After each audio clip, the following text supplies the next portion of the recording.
Please welcome to the stage Editor-in-Chief of Bloomberg Editorial and Research, John Micklethwait.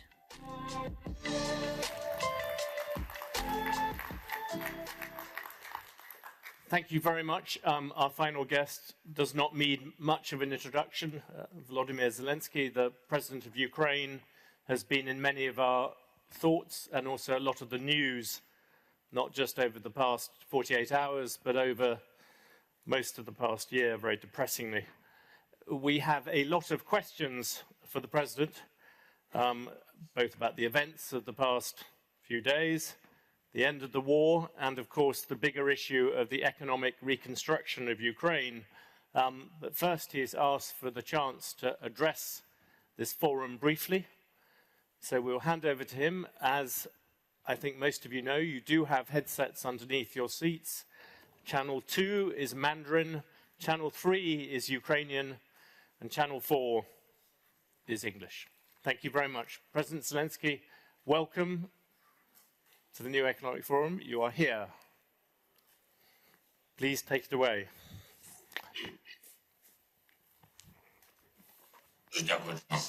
Thank you very much, John. Dear ladies and gentlemen, thank you for your attention to Ukraine. Our today's conversation finalizes practically the work of your forum, and this is very symbolic because the global situation will directly depend on when and how the Russian aggression will finish.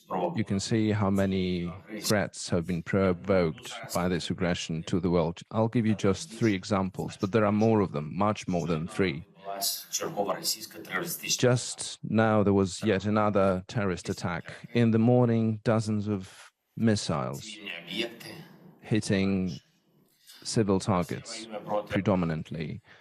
Russia is hitting the electricity and heat for people, hitting power stations and other energy infrastructure. This is the daily reality in Ukraine, the Russian terror. This is why we're contributing so much effort to get the modern air defense and anti-missile defense from the partners.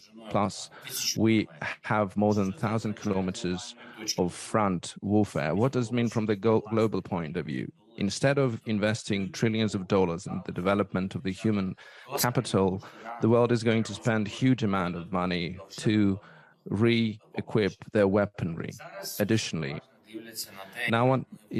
now everyone is watching very carefully how we are defending ourselves in Ukraine, looking at the performance of the weapons, which tactics would work better, which defense systems perform the best. To be honest, just several countries could have been doing the same in terms of protecting themselves from aggression with the same intensity as we are doing this. It's just they don't have so many shells and weapons to do this. But potential aggressors and potential frozen conflicts that can spark up again are more than such countries that can defend themselves. So that we have a huge deficit of security because the more forms of terror Russia is using, and they will be used in the world for new weapons and protecting themselves, preventing these such strikes that we are going through. Another example, instead of focusing most of our attention to green transformation, different governments are looking for cheaper oil supply, gas supply, or coal supply to reduce energy prices. The price of energy and not the purity of energy becomes number 1 for many countries.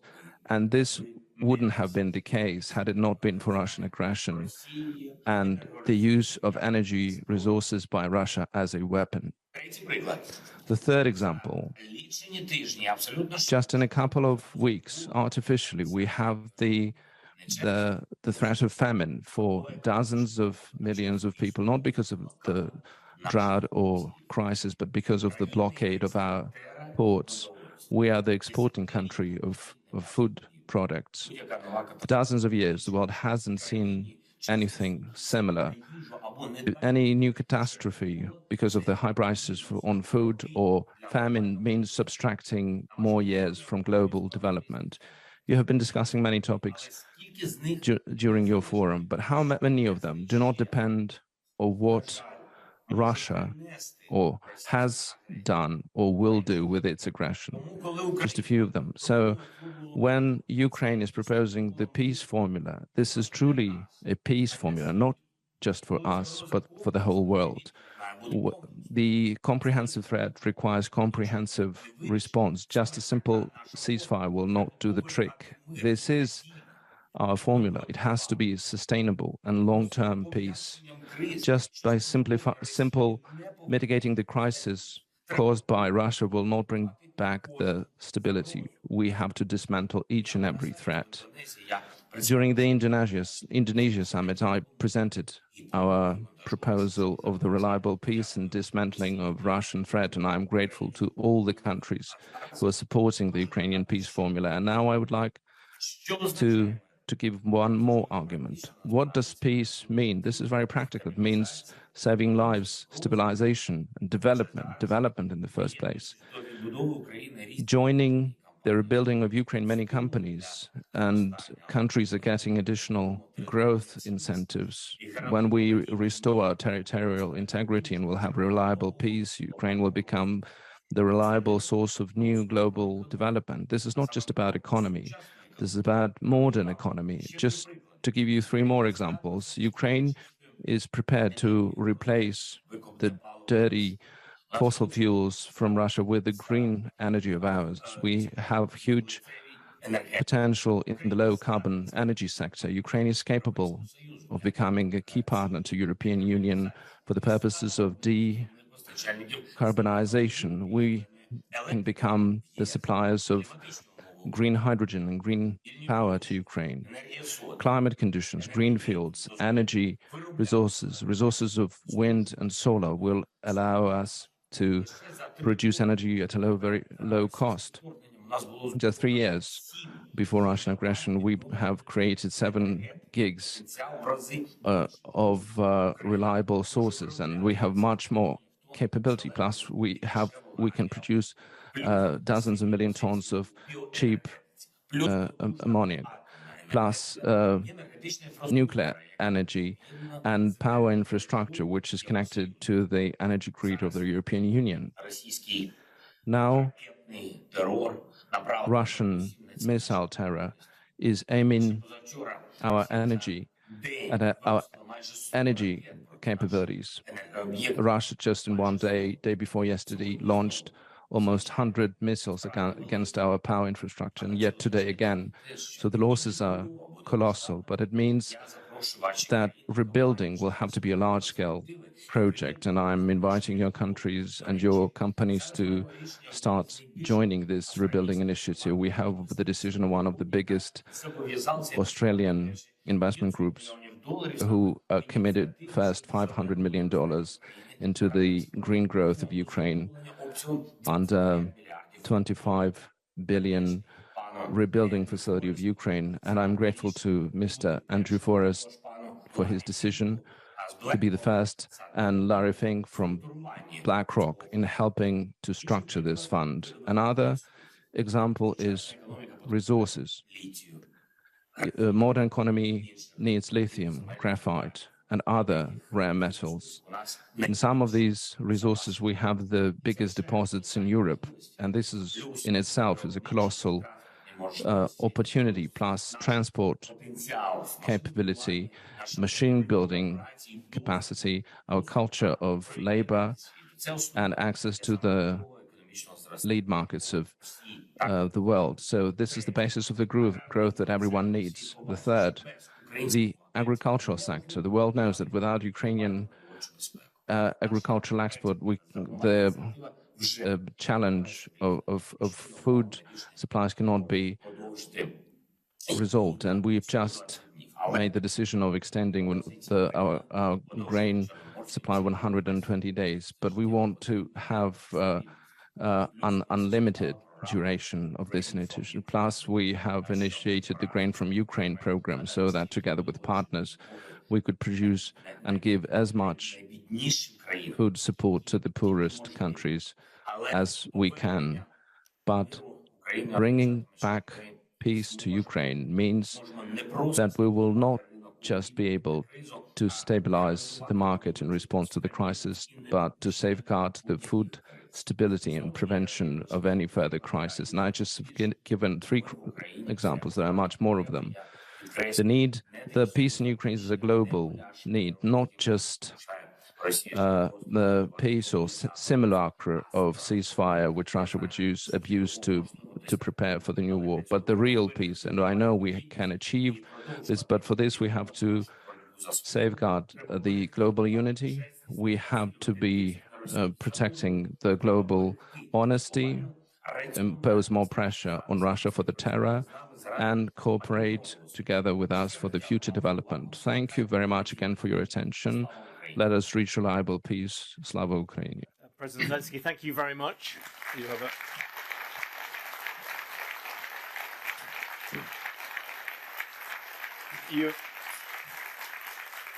Thank you. You have given a very eloquent defense of Ukraine's position and of your future possibilities. Can we just clear one thing up at the beginning? The rocket that landed in Poland, you know that Poland, the United States and others are saying that it appears to be one of your defensive rockets. I think it's clear no one blames you for this. You were trying to shoot down Russian missiles as they came in.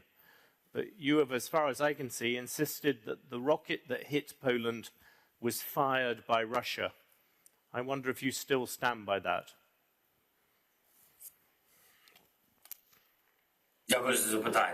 Thank you for this question. First of all, everyone has to understand that there were about 100 missiles that were launched on that day. And I'm grateful for the world for the support of Ukraine with air defense and anti-missile defense. But nevertheless, you can see what are the consequences and aftermath of the Russian war. This is not the first time that the whole missile, a piece of missile of Russia falls down on the territory of another country. Some time ago, the same thing happened. The pieces of the Russian missiles fell on the territory of Moldova, and it was aiming at Ukrainian territory. I don't know what happened this time. We don't know 100%. I think the world also doesn't know what happened 100% in that situation. But I'm sure that this is a Russian missile, and I'm sure that we were launching the air defense missiles, but we can't say specifically that this was the air defense of Ukraine, although we are grateful for not being blamed because we are fighting against Russian missiles on our territory. But nevertheless, we have to be fair and honest. Until the investigation is over, we can't say what kind of missile or what pieces of which missile fell on the Polish territory. What we have seen, the pictures, the diameter of the hole, shows that it couldn't have been just the remnants of the air defense. That's what the military told me. But again, I would like to emphasize that the most important is for the investigation to take place. Yesterday, we insisted for us to be part of joint international investigative group, and late at night we got the confirmation, and early in the morning our professionals will go to the site and will be part of this professional investigation. Thank you for clearing that up. Since the summer, your military has made enormous progress in regaining your territory, most obviously Kherson. I suppose the question I have for you is, what about Crimea, which Vladimir Putin annexed in 2014? Is your war aim now to retake Crimea, or would merely taking back the Donbass be enough?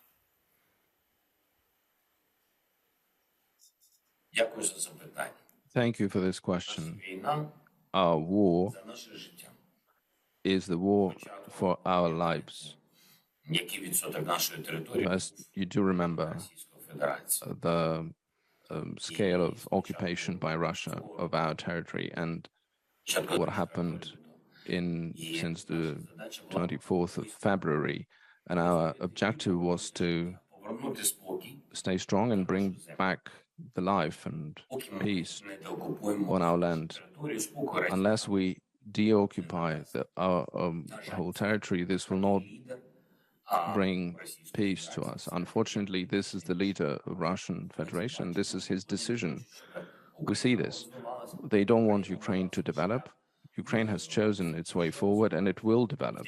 And it is developing. In some areas, we're developing faster, even during the war, than Russia Federation, which doesn't have war on its soil. And so for the stability of the situation for our country, we have to take certain steps. And I think that restoration of territorial integrity of our country is one of those important steps to be made, and also the support of international community investments and etc. To be absolutely clear about it, deoccupying, as you put it, includes Crimea. It is an important difference, because it would be taking the border back to where it was, the effective border where it was in 2014. Is that your starting point before peace can happen?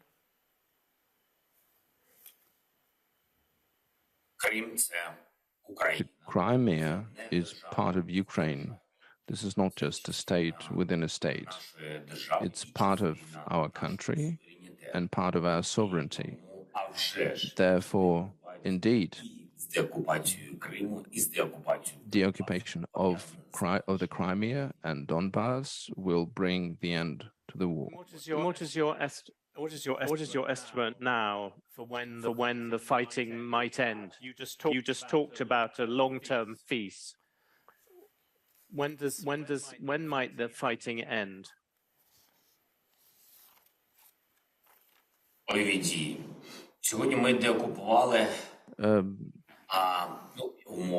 As of now, we've deoccupied one big regional capital that Russia managed to occupy since the 24th of February, the only one that they occupied, and that's Kherson. It's a big territory. Kherson region, in terms of area, can fit several countries of the world, and that's a big and important territory to Ukraine. So the next steps are difficult because there's Donbass, there's Kharkiv Oblast. We almost deoccupied the whole Kharkiv Oblast. So the Donbass and the Crimea, and also the left bank of the Dnieper River, the Zaporizhzhia nuclear power plant is being occupied, Zaporizhzhia Oblast. So no one can tell that this will happen tomorrow. But I would ask the question, who does this depend on? Right now, I heard the Minister of Foreign Affairs of Egypt, and I took note. He said, the resolution of war depends on the political will of those who are involved in the conflict. He said it very carefully, as any political figure. We are not involved in the conflict, and I would like just to respond to that. We were involved by Russian Federation. They came into our territory. Our political will since the very beginning was to deal with this in a diplomatic manner. So our political will doesn't determine the end of the war. We didn't start anything to want to end it. Of course we want to end the war. We want the Russia to go away. So it depends on the political will of the Russian Federation. To be honest, not even the Russian Federation, but a group of people who manage and lead Russian Federation. So the time of putting the end to the war depend on them. On our side, if there is that political will on their side, we will. If there is no political, we will go forward and continue deoccupying our territory. That's one. Two, it also depends on what Egypt has demonstrated, that this is not just resolving an issue or a challenge. This is the war with its own crisis, a crisis that spread to the whole world. It was done not only to Ukraine, and the countries should acknowledge this, not to be afraid and not just to say conflict instead of war. And then this war, with the joint support of international community, will be resolved in a very swift manner. You said in October that you are potentially open to talks with Russia, but not while Vladimir Putin is president. Does that really make sense? Putin is the president, short of the Russians removing him. That means there is no chance of peace talks whilst he is still president. Do you still stick by that?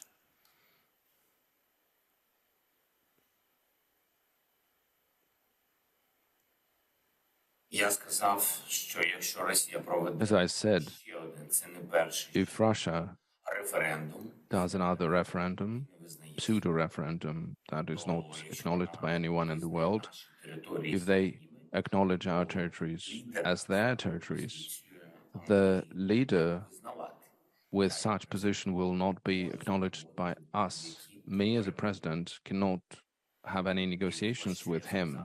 That's what I said. And they conducted the referendum, and I said there's no point of talking to this person. There's no point. He will not change his policy. This is the occupying policy. He's talking about peace, just like he said, just during the G20, and on that same day, just with this audacity, he launches 100 strikes against Ukraine. What can we talk about? Putin is not one person. These are several people, and there's nothing to talk about with these several people today. If tomorrow they are prepared to take the peace formula, if they are ready to withdraw from our territory, deoccupy Ukraine, and acknowledge that this is a tragedy and not just a mistake, that this is a tragedy of them being aggressors. If they are ready to compensate, or as it is prescribed in the peace formula, if they are ready to accept it, only then we can start thinking about talking to this group of people. And if in Russia there will be other people who would be prepared on the diplomatic level to acknowledge the peace formula in any format, but first of all acknowledge our territorial integrity, that we are a subject, that we are same people as they are, that they will have to acknowledge that you can't destroy Ukrainians, you can't rape people, you can't kill children. If such people will appear in Russia, we are ready to talk to them, of course. You've described very accurately the way that the Ukrainian economy has got hit, contracted by, I think, 30% of the past year. You have inflation at 26%. You've got around 40% of your power facilities out in the attacks.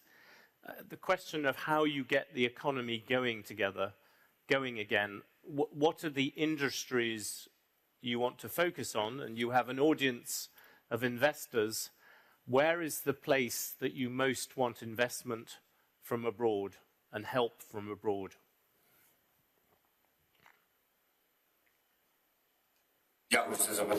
Thank you for this question. First of all, I think that we're doing all we can, and the world is helping us in protecting the sky, and 40% of our energy infrastructure was hit, so energy is very relevant. Also, gas production is another priority sector. We have not shrinked our IT sector. It's growing, to the contrary. So some of the technologies that we've developed before the full-fledged aggression, some of the technologies really triggered. We have the stability in the IT sector. We were protected from cyber attacks. There was a huge number of cyber attacks, and they continued. We still stand strong. So all services are still operating in Ukraine, the banking system, etc. So IT sector is developing very strongly. Also, because of the war, we have a very strong development of the technologies. We said that we're going to build the fleet of sea drones, and many of such things are being developed. And here we see a huge potential. And agriculture as one of the key and areas, of course. So we are very open. We invite everyone to come, all the areas starting from extraction to technologies. I think your investments will be strengthened not only by your will, but also by our protection. We have started discussion with the World Bank. Yesterday we had a meeting with the vice president of the World Bank, and we are saying that the World Bank, and we will start the pilot with them to ensure investments in Ukraine. I think that will contribute as well, and that would give assurance to the business to invest in Ukraine. You mentioned the grain deal and the exports of grain, and that looks as if it's sort of going to roll over. The other big issue is fertilizer. You produce a lot of the world's fertilizer, and everyone is worried about the fact it's stuck, including Russian fertilizer. Do you think there is room for a deal on that as well?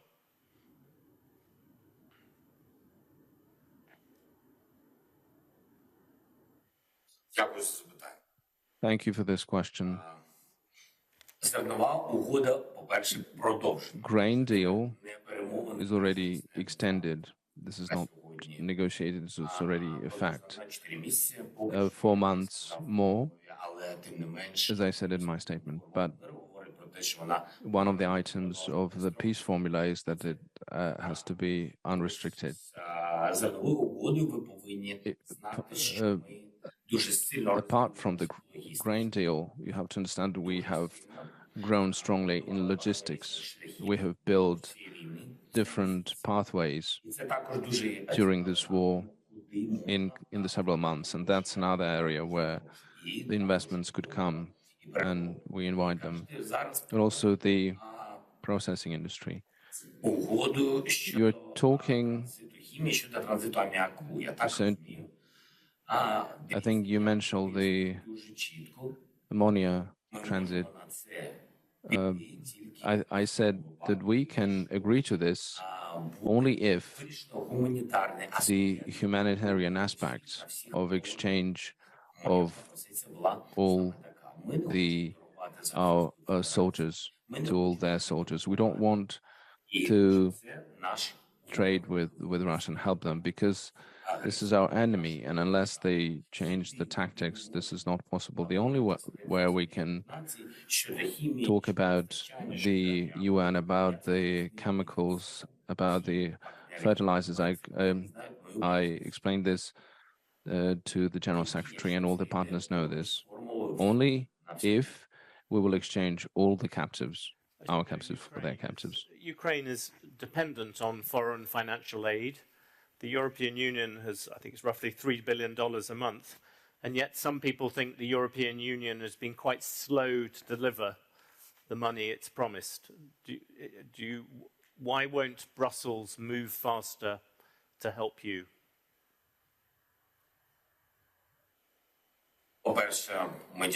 First of all, we're grateful to all the partners for the financial assistance they provide. We do have a deficit in the budget, and of course, the economy during the war is not working as it used to work before, and how it will work after the war.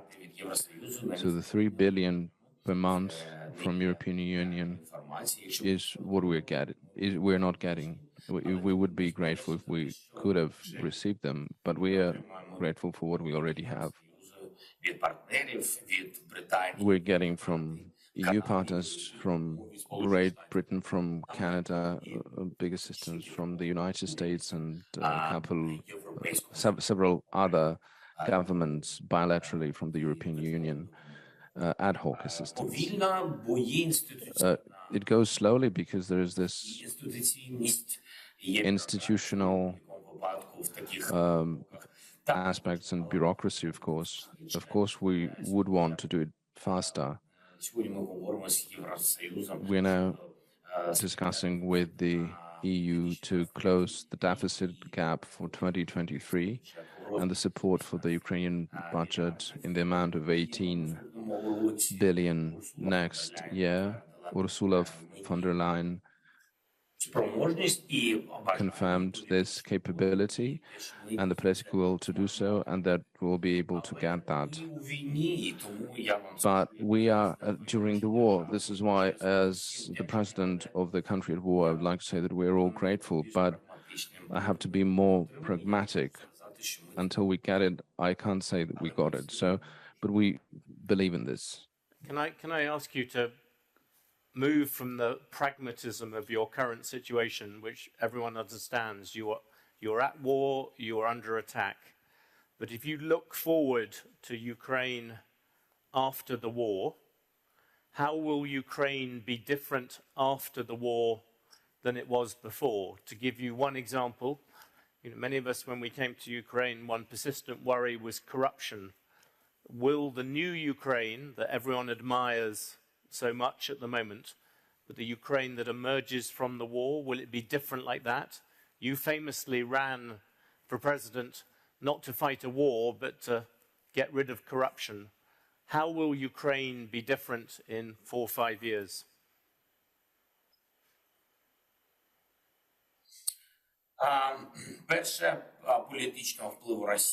First of all, there will not be political influence of Russia on Ukraine, and secondly, there will not be influence of Russian capital. They withdrawn from our companies. We've pushed them out. The political parties that they were influencing are banned, and they will not participate in the next election. So the information or influence on our development and geopolitical direction will not be there as well. And this is very important because that shapes the independence of our country and also investments and the condition with corruption. There will be no corruption. We don't have it now, of course, because we're all united around our country. Many people, corrupt people, have left the country with their money, and we will do our best for them to stay where they now are. The most important things that we have to focus on, we are united. Only those who want to protect their country. No one will be able to forgive corruption in future after the war, because we've lived through very difficult challenges and war. Technologically, there will be no corruption, because during this time we will have done everything to make sure that it works online. We already have cuts in the management of our government agencies. There should be less government in the business. So this is why we're doing all services digitally.